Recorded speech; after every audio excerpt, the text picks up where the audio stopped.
How to handle difficult questions.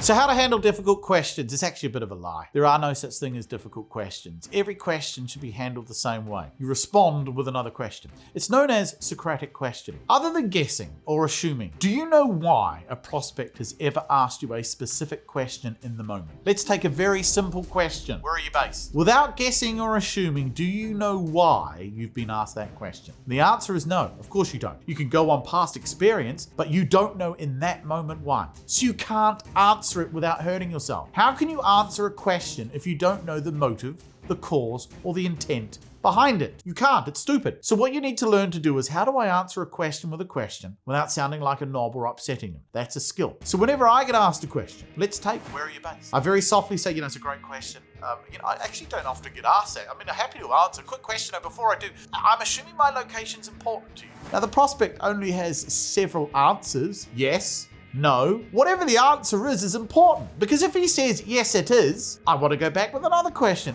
Do you mind me asking why? Yeah, because we want to work with someone local. So when you say local, do you mean within the southwest England? Do you mean specifically in Bournemouth, where I live, or do you mean something else? This is why I never answer a question. Not to be evasive, not to be dodgy, not to be a politician. But I ask questions in response to questions to understand why they've asked. Once I know why, I'll give them an answer. So this is how you handle difficult questions. You answer them with a question. Now, doing this wrong, doing this badly, doing this ham-fisted will piss people off. It is a real skill, one that requires a lot of practice in the real world with real people. So before you start answering questions with questions, you better get good.